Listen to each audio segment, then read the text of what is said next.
You're listening to an archived Cabral Concept podcast. After listening to this show, check out the most up-to-date podcasts available at stephencabral.com/podcasts or search directly on iTunes. And now, welcome to the Cabral Concept, where board-certified naturopath and integrative health practitioner Dr. Stephen Cabral shares how he was diagnosed at the age of 17 with a life-altering illness and given no hope for recovery. It was only after studying and traveling all over the world did he discover how to combine ancient Ayurvedic healing practices with state-of-the-art naturopathic and functional medicine to fully rebalance the body and re-energize it with life. It's time to discover how to get well, lose weight, and finally feel alive again. And now, here's your host, Dr. Stephen Cabral.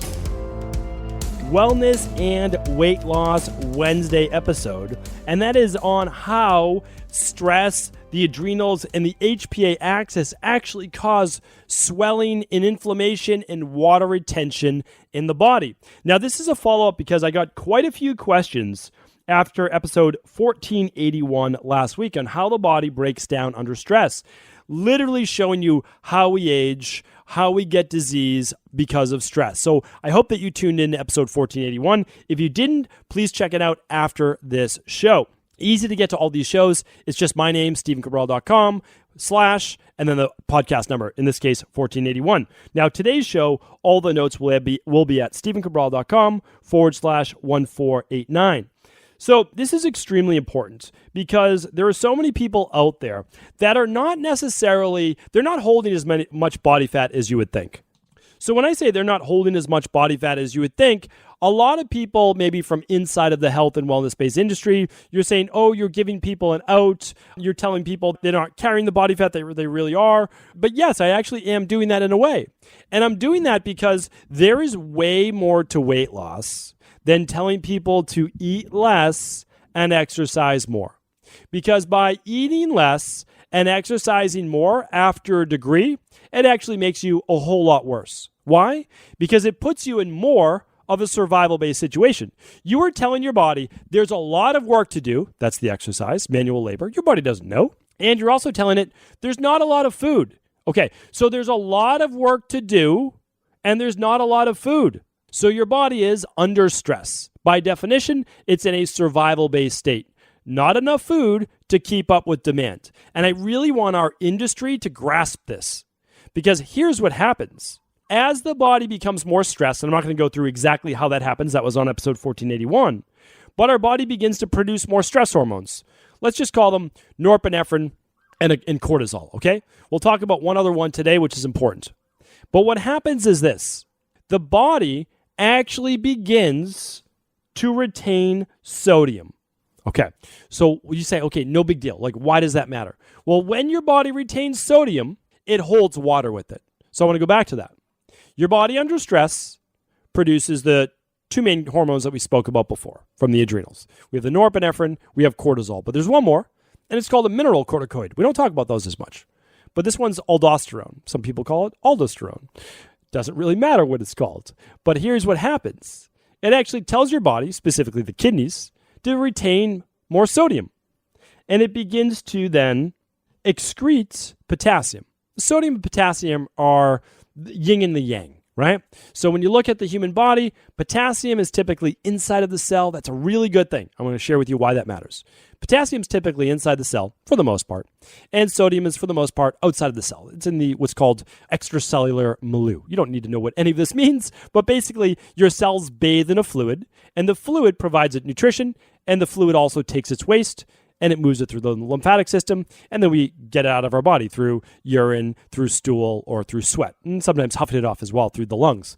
So, okay, again, why does that matter? Well, here's what happens. When potassium starts to leave the body, and sodium is being retained, and we know water follows sodium, well, sodium begins to enter the cells to a greater degree, and what happens? Water follows. What happens after that? Your body swells.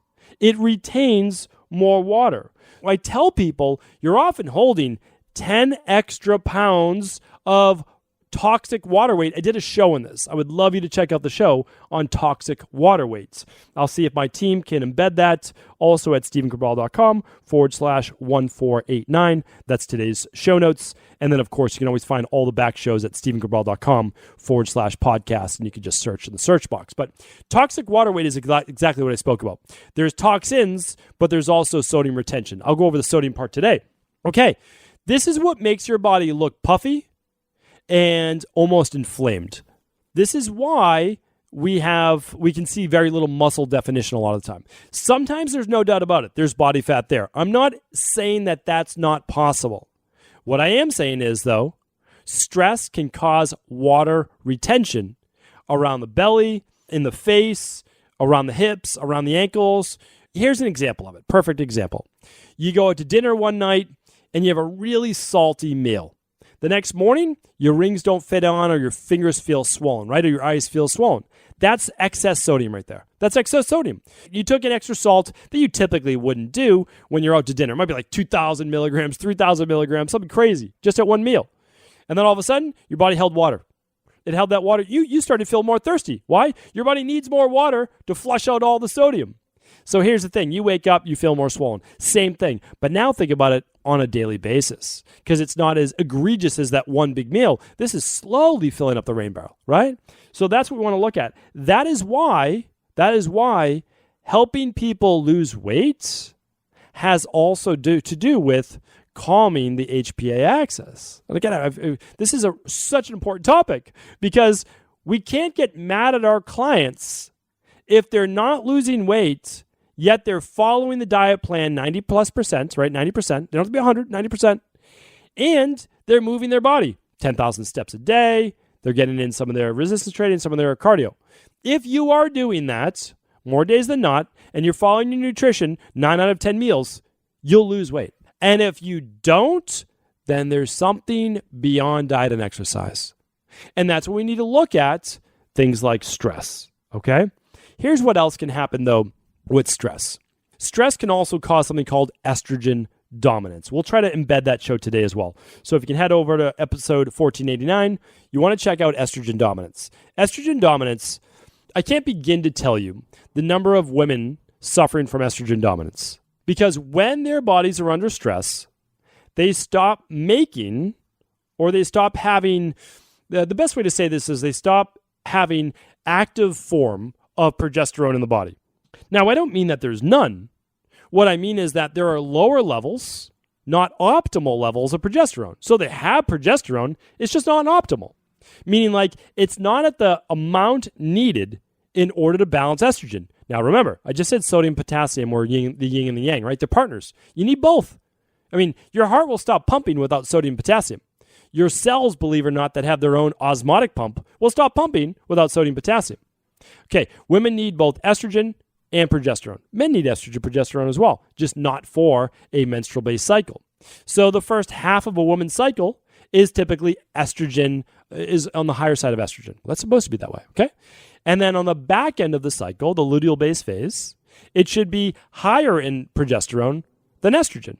If they don't have that, if that is not happening as nature intended it, well, there starts to be night sweats, there starts to be bloating, lower mood, irritability, acne around the jawline and chin, sometimes other places as well. Can start to be some facial hair growth. Super important to look at this. And another big one is water retention, which I didn't even mention. That's part of today's show. So it's like, how does this happen?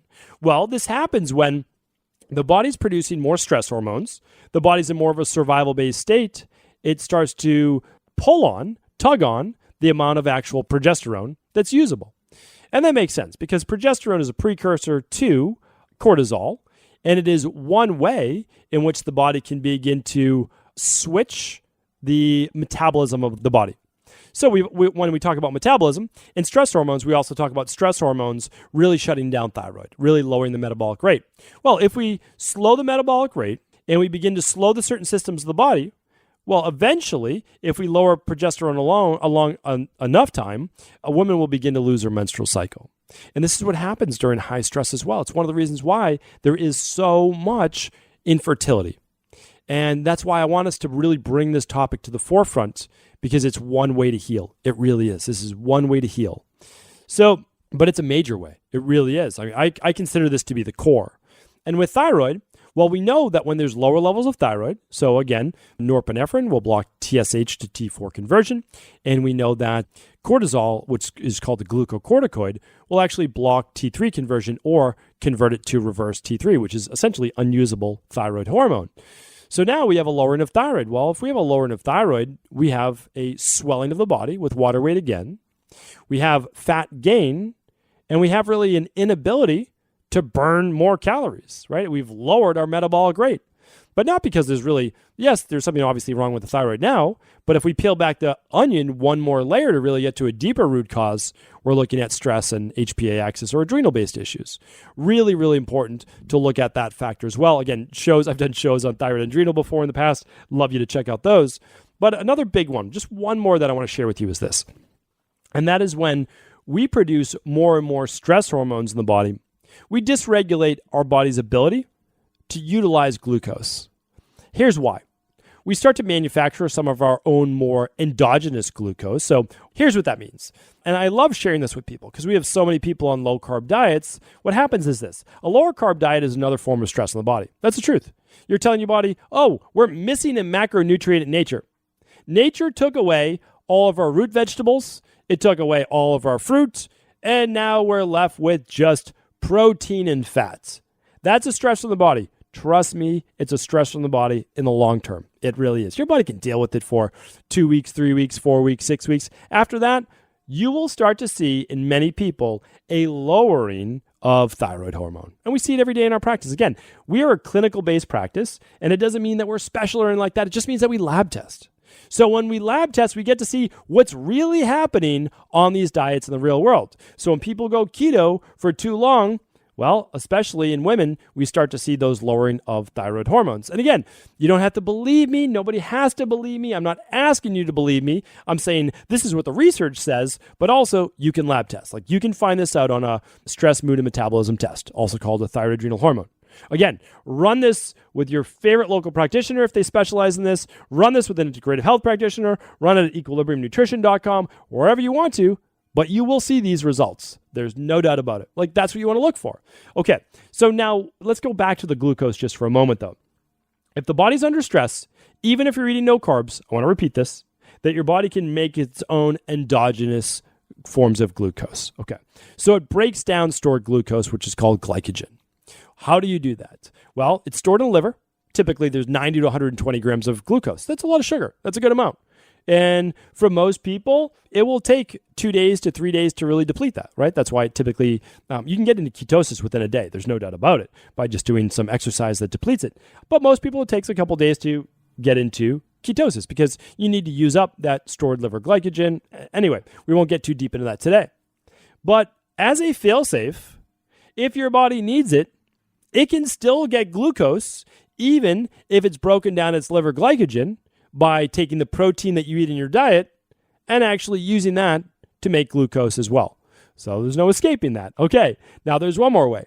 If it really needs it, it will actually start to break down tissue in your body, muscle tissue, etc., where there are hundreds of grams of glucose stored.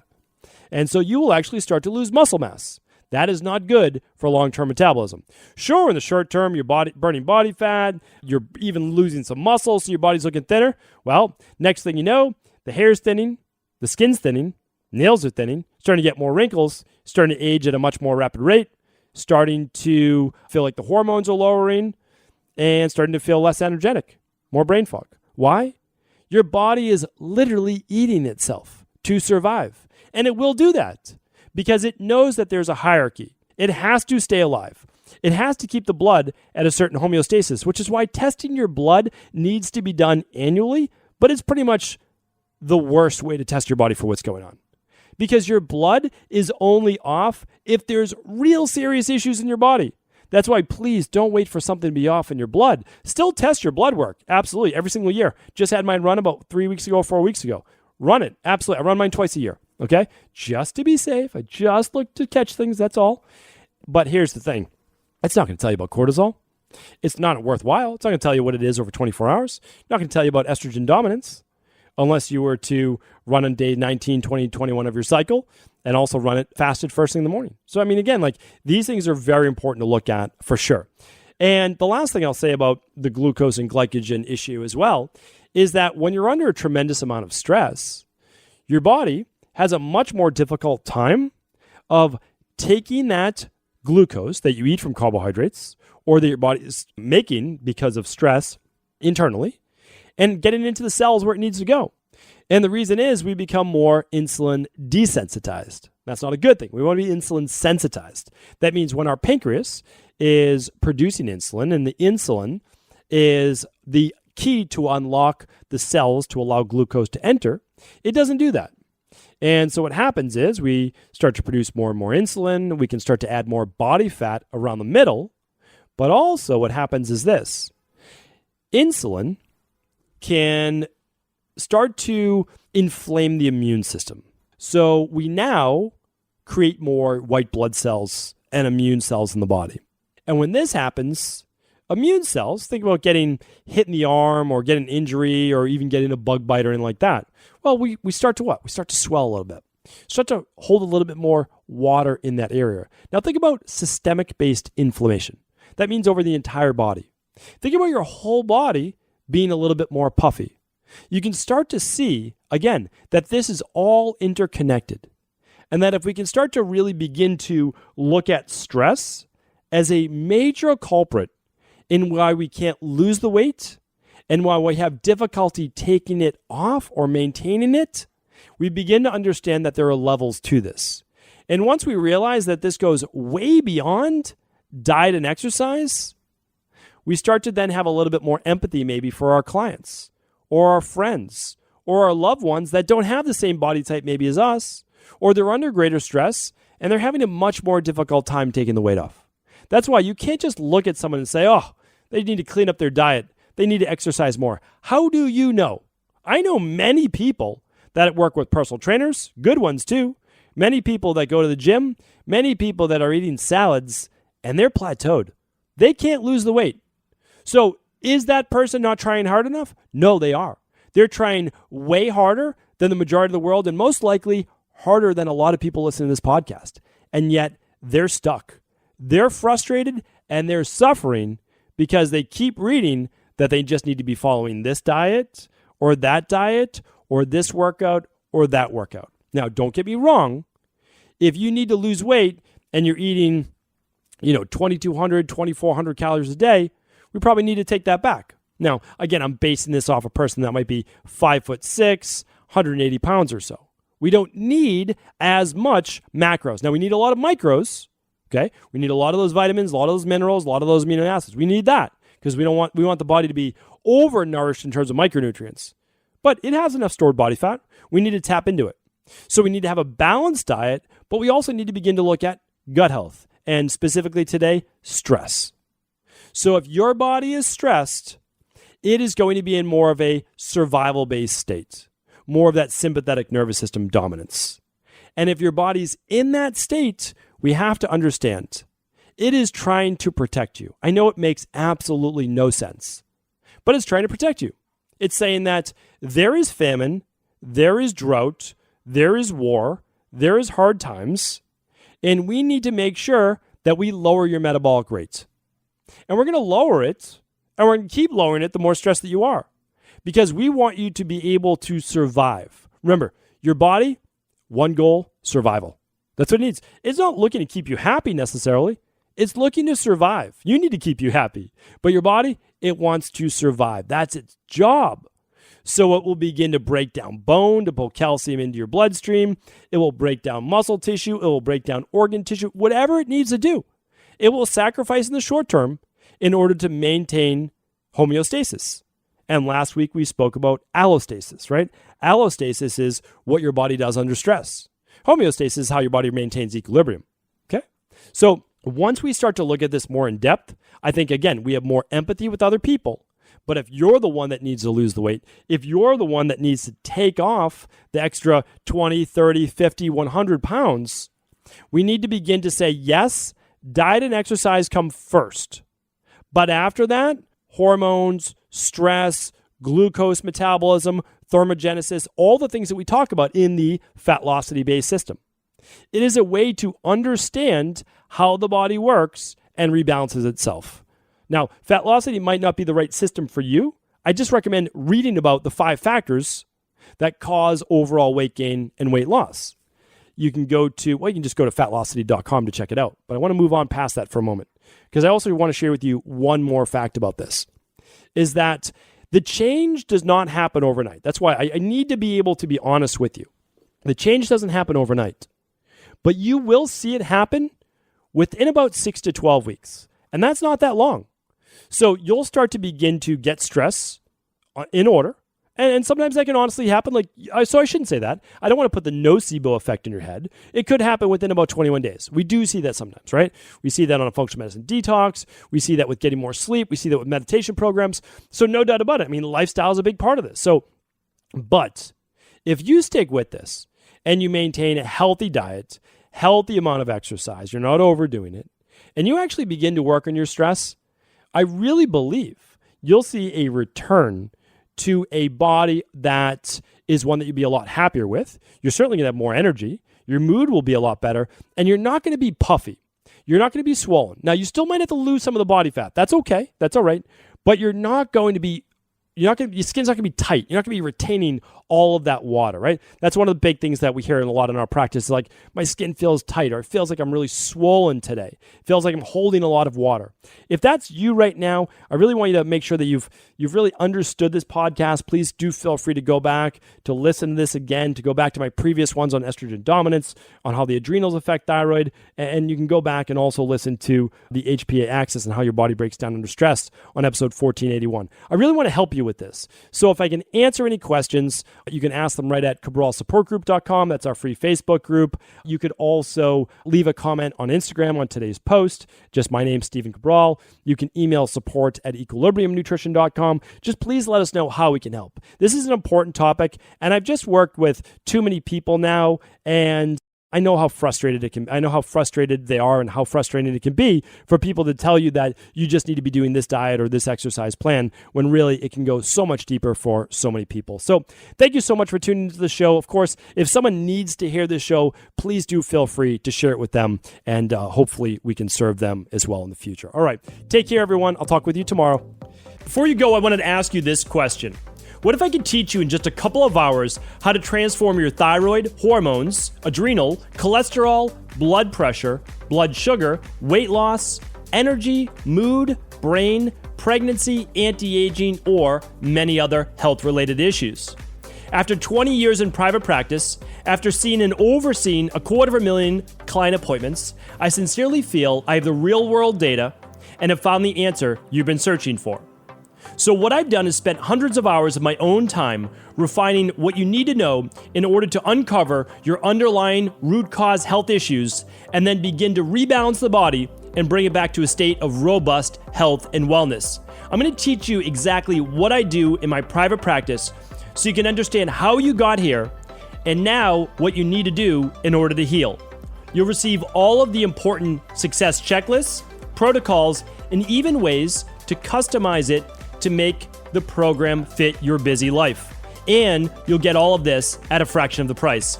Let me save you the time, money, energy, stress, and frustration of not knowing what to do next.